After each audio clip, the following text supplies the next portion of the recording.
Hello everyone, so today will revise solutions in 20 minutes. तो सबसे पहले हम लोग बात करते हैं इसमें राउल्ट्स लॉ की। ठीक है, आपके टेक्स्ट बुक के पैटर्न से नहीं जाऊंगा क्योंकि वो पैटर्न सही नहीं है। ठीक है, मतलब कन्वीनियंट नहीं है। एनीवेज, तो राउल्ट्स लॉ शुरू करने से पहले मैं आप लोगों को एक छोटी सी क्वांटिटी बता दूं, मोल फ्रैक्शन। मोल फ्रैक्शन बहुत सारे लोगों को नहीं पता है भाई क्या होता है। मोल फ्रैक्शन से पहले बहुत सारे लोगों को मोल निकालना नहीं आता है। तो मोल का फॉर्मूला होता है मास अपॉन मोलर मास। तो मोल फ्रैक्शन को हम लोग साई से रिप्रेजेंट करते हैं। जैसे मान लिया हमारे पास एक कंटेनर है, कंटेनर में मैंने सोडियम डाल रखा है 69 ग्राम और ऑक्सीजन इसमें डाल रखा है मैंने 16 ग्राम। ठीक है, और मुझे पता करना है कि भाई इसमें ऑक्सीजन का मोल फ्रैक्शन कितना है। तो मैं उसको कैसे निकालूंगा, मैं क्या करूंगा, पहले सोडियम के मोल्स निकालूंगा। तो मोल का फॉर्मूला होता है मास अपॉन मोलर मास। तो मोल्स आ गए 3। फिर मैं ऑक्सीजन के मोलर मास निकालूंगा। तो ऑक्सीजन का मास है 16 और 16 इसका मोलर मास भी होता है। ठीक है, तो 1 आ गया। तो मोल फ्रैक्शन ऑफ ऑक्सीजन निकालने के लिए मैं क्या करूंगा, ऊपर रखूंगा number of moles of oxygen upon total moles. तो ऑक्सीजन के मोल कितने 1, टोटल मोल कितने 4। तो 1/4 किसका मोल फ्रैक्शन आ गया, ऑक्सीजन का। ठीक है, और एक कंटेनर में जितनी भी चीजें भरी पड़ी हैं उनके अगर सभी के मोल फ्रैक्शन का सम करे तो वो वैल्यू 1 आती है, ये याद रखना। तो यहाँ पे 2 ही चीज है, Na और ऑक्सीजन। तो अगर ऑक्सीजन और Na का हम लोग मोल फ्रैक्शन का सम करें तो वो वैल्यू कितनी आनी चाहिए, 1। तो मोल फ्रैक्शन ऑफ Na यहाँ से आप लोग डायरेक्टली निकाल सकते हो 3/4, या आप इस फॉर्मूले से निकालोगे moles of Na upon total moles, तो भी आपका आंसर यही आएगा। ठीक है, ये चीज समझ में आ गई होगी आई होप। तो राउल्ट्स लॉ शुरू करते हैं। राउल्ट्स लॉ क्या कहता है, vapour pressure of any solution. ठीक है, जैसे आप लोगों के पास यहाँ पे कंटेनर है। ठीक है, यहाँ पे आपके पास कंटेनर है, इसमें आपने ए और बी मिक्स कर रखा है। ठीक है, ए और बी आपने क्या कर रखा है, इसमें मिक्स कर रखा है। तो जो ए का वेपर प्रेशर होगा वो डायरेक्टली प्रोपोर्शनल होगा इसके मोल फ्रैक्शन के। प्रोपोर्शनैलिटी साइन हटाओगे तो यहाँ पे कांस्टेंट आएगा पी नॉट ए। पी नॉट ए क्या होता है, पी नॉट ए होता है vapour pressure when mole fraction is 1। मतलब बेसिकली तब कितना वेपर प्रेशर होगा जब खाली वो ही प्रेजेंट रहे, वो होता है पी नॉट ए। ये कांस्टेंट होता है, आपको एग्जाम में दिया रहेगा।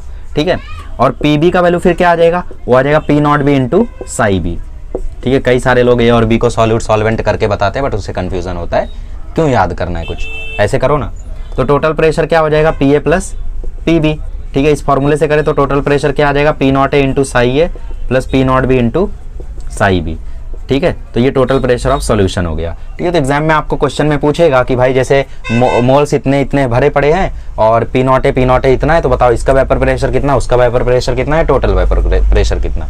ठीक है, अच्छा कभी ऐसा भी हो सकता है कि आपको एक के मोल्स दे दे दूसरे के मोल्स ना दे, एक का मोल फ्रैक्शन दे दे दूसरा मोल फ्रैक्शन ना दे, तो आप लोग इजीली निकाल सकते हो क्योंकि आपको ये रिलेशन पता ही है। ठीक है, सेम चीज यहाँ पे आप और डिराइव कर सकते हो। साई बी की जगह आप 1 माइनस साई ए डाल दो, उसके बाद इसको ओपन करो तो यहाँ पे एक नई इक्वेशन तैयार हो जाएगी। बट मेन इक्वेशन यही है। अब जल्दी से ग्राफ्स देख लेते हैं इसके।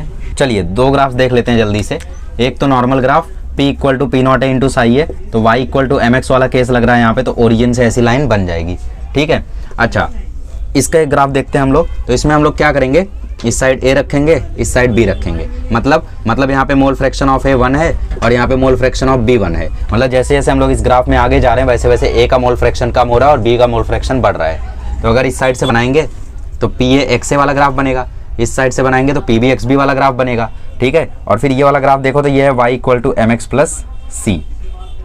ठीक है, ये वाला कौन सा इक्वेशन लग रहा है यहाँ पे लग रहा है Y equal to M X plus C. तो बेसिकली इसका ग्राफ ऐसे बनता है। ठीक है, तो ये राउल्ट्स लॉ का ग्राफ हो गया। ये टोटल प्रेशर, ये ए का प्रेशर, ये बी का प्रेशर। ठीक है, अच्छा अब यहाँ पे 2 चीज़ आती है कि जैसे ये जो राउल्ट्स लॉ है ये वैलिड है आइडियल सॉल्यूशन के लिए। ठीक है, जैसे आइडियल गैस होती है वैसे आइडियल सॉल्यूशन भी होते हैं। तो रियलिटी में तो ऐसे सॉल्यूशन एग्जिस्ट करते नहीं है, तो बेसिकली हमारे पास नॉन आइडियल सॉल्यूशंस होते हैं। तो ऑब्वियसली वो राउल्ट्स लॉ को पूरी तरीके से तो नहीं फॉलो कर सकते, लेकिन फिर भी काफ़ी हद तक फॉलो करते हैं। तो जैसे जो नॉन आइडियल सॉल्यूशंस है ना, वो 2 टाइप के हो सकते हैं। नॉन आइडियल सॉल्यूशन 2 टाइप के हो सकते हैं, एक पॉजिटिव डेविएशन वाले और एक नेगेटिव डेविएशन वाले। मतलब एक में आपने जब टोटल प्रेशर निकाला तो वो राउल्ट्स लॉ से कम आ गया तो वो नेगेटिव डेविएशन। एक में आपने टोटल प्रेशर निकाला वो राउल्ट्स लॉ से ज़्यादा आ गया तो positive deviation for non ideal solution. ठीक है, तो बेसिकली अगर इनका ग्राफ बनाना चाहो तो नेगेटिव डेविएशन के लिए ग्राफ जस्ट ऐसा हो जाएगा। ठीक है, और अगर पॉजिटिव डेविएशन के लिए करोगे तो ऊपर ऊपर कर दो ऐसे। ठीक है, तो मैंने एक ही में तीनों बना दिया है, आप तीनों अलग अलग बनाना। ठीक है, एनीवेज ये हो गया आपका राउल्ट्स लॉ। चलिए अब देखते हैं कोलगेट प्रॉपर्टीज, कॉलिगेटिव प्रॉपर्टीज। ठीक है, तो कॉलिगेटिव प्रॉपर्टीज में सबसे पहली प्रॉपर्टी आती है relative lowering in vapour pressure, फिर आता है बॉइलिंग पॉइंट में एलिवेशन, फिर आता है फ्रीजिंग पॉइंट में डिप्रेशन, फिर आता है ऑस्मोटिक प्रेशर। बाकी तीनों बहुत आसान है, इसमें थोड़ा कैलकुलेशन है, ध्यान से देखो। Okay, so relative lowering in vapour pressure क्या है ये चीज़ समझते हैं। देखो कभी ऐसा होता है ना कि जैसे मान लो तुम्हारे पास यहाँ पे कंटेनर था, इसमें आपने ए सॉल्यूशन जो डाला था ये तो वोलाटाइल था, ठीक है। बेसिकली इसमें जो आपने ए और बी डाला, इसमें से ए जो है ना वो वोलाटाइल था और जो बी था वो आपने सॉलिड डाल दिया। सॉलिड कैसा होता है? Non volatile. अब कुछ महारथियों को वोलाटाइल का मतलब नहीं पता। वोलाटाइल मतलब जिसके वेपर्स बने, तो बेसिकली ये तो सॉलिड है, सॉलिड के तो वेपर बनेंगे नहीं। तो ए के सिर्फ वेपर बन रहे थे, बट क्योंकि आपने इसमें अब एक सॉलिड डाल दिया तो इसके जो वेपर्स बन रहे थे वो थोड़े कम हो जाएंगे। तो बेसिकली यहाँ पे हो जाएगी लोवरिंग, इसी को बोलते हैं लोवरिंग इन वेपर प्रेशर। लेकिन जब उसको कंपेयर करें हम लोग विथ रिस्पेक्ट टू बी तो उसको बोलते हैं relative lowering in vapour pressure, ठीक है। तो क्योंकि ए के कारण वेपर्स बन रहे थे लेकिन बी के कारण कम हो गए, तो इसीलिए हम लोग ये पता करने की कोशिश करेंगे कि ये बेसिकली कितना हुआ है कम, ठीक है। तो उसको relative lowering in vapour pressure बोला जाता है। तो हम क्या करते हैं इसके लिए, हम ना सिर्फ बी से डील करते हैं। मतलब देखो समझोगे, आपको पता है, देखो राउल्स लॉ के हिसाब से पी ए की वैल्यू आ जाएगी P naught A into x A, P B की वैल्यू आ जाएगी P naught B into x B, ठीक है। अब सॉल्यूशन का वेपर प्रेशर क्या हो जाएगा? P naught A plus P A plus P B हो जाएगा। तो ये हो जाएगा P naught A psi A plus P naught B into psi B, ठीक है। बी क्या है? आपका सॉलिड है, ठीक है। मैं ए को क्या कर रहा हूँ, साई ए को यहाँ पे मैं रिप्लेस कर रहा हूँ किससे? आपको पता ही है Sai A plus psi B की वैल्यू कितनी होगी? 1। मोल फ्रैक्शन के सभी मोल फ्रैक्शन का आप सम करो तो 1 आता है। तो P naught A 1 minus psi B plus P naught B psi B, इसको ओपन करोगे तो ये आ जाएगा P naught A minus P naught A psi B plus P naught B psi B. अब देखो यहाँ पे पी नॉट बी की वैल्यू तो 0 होगी, क्यों? क्योंकि इसके तो वेपर प्रेशर्स बनेंगे नहीं, ये तो सॉलिड है, ठीक है। तो इस क्वांटिटी को यहाँ ले आओ, तो ये हो जाएगा P naught A into psi B और इस साइड आ जाएगा P naught A minus P S, ठीक है। इस पी एस को मैं यहाँ ले गया, ये जो पी एस था ना ये वाला, इसको मैं वहाँ ले गया, ठीक है। तो बेसिकली यहाँ से साई बी की वैल्यू आपको दिख रही है P naught A minus P S upon P naught ए। ये जो क्वांटिटी है ना P naught A minus P S upon P naught ए, इसी क्वांटिटी को हम लोग बोलते हैं relative lowering in vapour pressure. और इसमें से जो सिर्फ ऊपर आपको दिख रहा है ये इसको बोलते हैं लोवरिंग इन वेपर प्रेशर। इसको क्या बोलते हैं? Lowering in vapour pressure. और इस पूरे को बोलते हैं relative lowering in vapour pressure. क्यों? क्योंकि basically P naught A minus P S आपको बता रहा है कि सॉल्यूशन बनने के पहले जब सिर्फ उसमें ए था तब प्रेशर कितना था।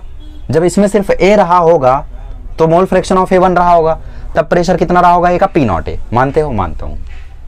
अब सॉल्यूशन बनने के बाद सॉलिड के उस सॉल्यूशन का जो प्रेशर था वो इस ए में से कम हो गया, तो basically P naught A minus P S हो गया। तो बेसिकली हो गई लोवरिंग इन वेपर प्रेशर। अब अगर इसको तुम कंपेयर करो इसके पहले के मुकाबले, अभी कितना है? P naught A minus P S, पहले कितना था? पी नॉट ए। तो इसको रिलेटिव नहीं बोलेंगे, तो relative lowering in vapour pressure, ठीक है, जो कि किसके इक्वल होता है? Mole fraction of solid solute के, ठीक है, उसके इक्वल होता है। ओके, अगली तीनों प्रॉपर्टीज देख लेते हैं अब। ओके, अभी हम लोग ये तीनों कॉलिगेटिव प्रॉपर्टीज को डिस्कस करते हैं। बहुत ही ईजी है। देखो, एलिवेशन इन बॉइलिंग पॉइंट मतलब क्या है कि जैसे आप लोगों को मान लो पानी है, तो पानी कैसा 100 डिग्री पर बॉईल होता है, आप सभी को पता है। लेकिन उसमें अगर हम लोग कुछ अलग चीज़ें ऐड कर दें, कुछ सॉल्वेंट ऐड कर दें या फिर कुछ ऐड कर दें जिसके कारण उसका बॉइलिंग पॉइंट बढ़ जाए, ठीक है, मतलब तुमने समझ लो उसमें नमक डाल दिया, तुमने उसमें चीनी डाल दी, तुमने उसमें कुछ डाल दिया जिसके कारण उसका जो बॉइलिंग पॉइंट था वो कुछ डिग्री से चेंज हो गया, तो उसी को बोलते हैं एलिवेशन इन बॉइलिंग पॉइंट, बढ़ जाना, ठीक है। तो इसका फॉर्मूला होता है delta T B equal to K B into small M. K B क्या होता है? के बी एक कांस्टेंट होता है जिसकी वैल्यू टेंशन मतलब आपको एग्जाम में दी रहेगी, ठीक है। तो बहुत ही इजी न्यूमेरिकल्स आते हैं इसके। और ये जो स्मॉल एम है इसको क्या बोला जाता है? इसको बोला जाता है मोलैलिटी। अरे हाँ, तुम लोग को तो मोलैलिटी पता ही नहीं होगा। तो मोलैलिटी का फॉर्मूला होता है moles of solute upon mass of solvent in KG, ठीक है, केजी में रखना है, ध्यान रखना। तो इससे आप मोलैलिटी निकालो उस पर्टिकुलर चीज की। जैसे आप लोगों को बोल दिया कि बेसिकली कोई एक एलिमेंट वाई है जिसका बॉइलिंग पॉइंट 187 डिग्री है, ठीक है, तो बेसिकली उसका वेट कितना है? 980 किलोग्राम है, और उसमें क्या किया गया? इतना सोडियम डाल दिया गया। तो बेसिकली आप क्या करोगे? सोडियम के मोल्स पता करोगे, क्योंकि वहां पे सोडियम क्या है? सॉल्यूट है। सॉल्यूट सॉल्वेंट तो पता है ना, सॉल्वेंट मतलब देखो जैसे शरबत, ठीक है, तो शरबत कैसे बनता है? पानी में चीनी डाल के, बेसिक। तो पानी क्या है तुम्हारा? सॉल्यूट। तो पानी क्या है तुम्हारा? सॉल्वेंट। और उसमें जो चीनी डाला वो क्या होगा? सॉल्यूट। तो जिसको डालते हो मिक्स करने के लिए, ठीक है, जिसको डालते हो सॉल्यूशन बनाने के लिए उसको सॉल्यूट बोला जाता है, जिसमें डालते हो उसको सॉल्वेंट बोला जाता है, ठीक है। अच्छा, ये कैसे डिसाइड करेंगे कौन सॉल्यूट कौन सॉल्वेंट? जिसके नंबर ऑफ मोल्स ज़्यादा हो, ठीक है। जैसे कभी ऐसा हुआ ना कि तुमने बेसिकली दूध में गन्ने का रस डाल दिया, आए ये क्या है? हाँ, कर सकते हो, तो बेसिकली कर दिया तुमने। तो आप कैसे पता करें कि गन्ने के रस में दूध डाला है, दूध के रस में गन्ने का रस, ये उल्टा किया है, ठीक है। तो बेसिकली इसको कैसे निकालोगे, मोल्स निकाल लो इजीली, ठीक है। एनीवेज फालतू बात नहीं, तो बेसिकली मोलरिटी आप निकाल सकते हो और उसको यहाँ पे डाल के आंसर भी निकाल सकते हो, ठीक है।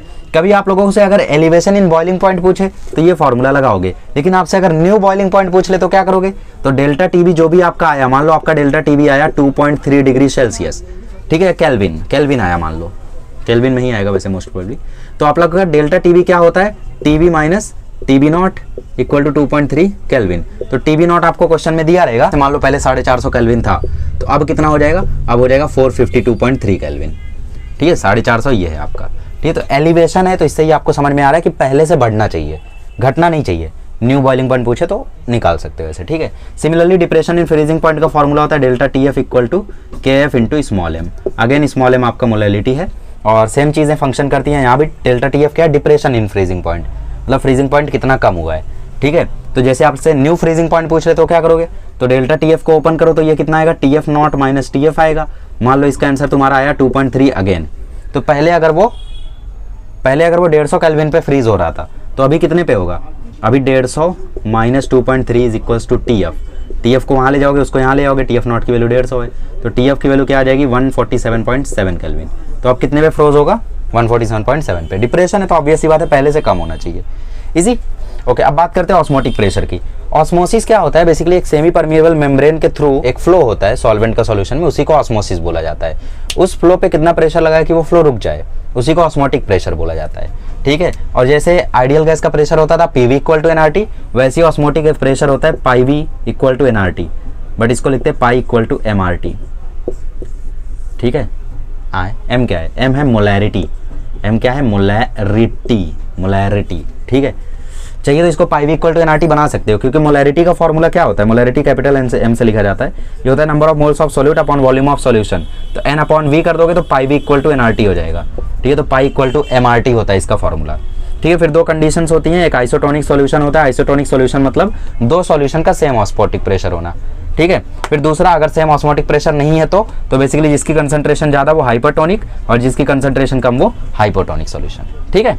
ओके, तो आई होप सारी चीज़ें क्लियर हो गई होंगी। Pi equal to MRT simple questions आएंगे जिसमें मोलैरिटी आपको दी रहेगी और जिसमें आप लोगों को मतलब नंबर ऑफ मोल्स वॉल्यूम दिया रहेगा, तो उससे मोलैरिटी निकाल लेना। फिर आर क्या, यूनिवर्सल गैस कांस्टेंट, ये भी आपको पता ही 8.314 या तो 2 कैलोरी, ठीक है। और टेम्परेचर आपको केल्विन में दिया रहेगा, तो आप उससे ऑस्मोटिक प्रेशर निकाल सकते हो, इजी। ओके, आगे बढ़ते हैं। चलिए अब यहाँ पे क्वांटिटी स्टडी करते हैं, that is went half factor.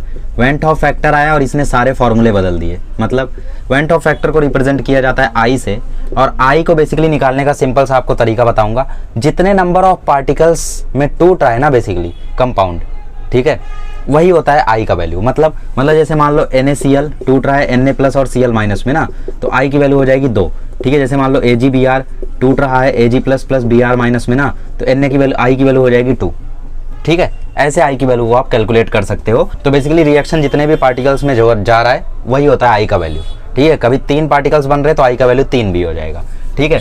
Next आता है वेंट ऑफ फैक्टर और डिग्री ऑफ डिसोसिएशन का रिलेशन। डिग्री ऑफ डिसोसिएशन का मतलब क्या होता है कि जैसे कोई भी इलेक्ट्रोलाइट होता है वो पूरी तरीके से डिसॉल्व नहीं होता है, आपको पता है, ठीक है। जैसे मान लो तुम्हारे पास था AgBr, ठीक है, तो AgBr कभी भी 100% Ag प्लस और 100% Br माइनस नहीं बन पाता है, मतलब इसमें कुछ परसेंट रह जाता है, ठीक है। स्पेशली कोवेलेंट के केसेस में ये ज़्यादा होता है।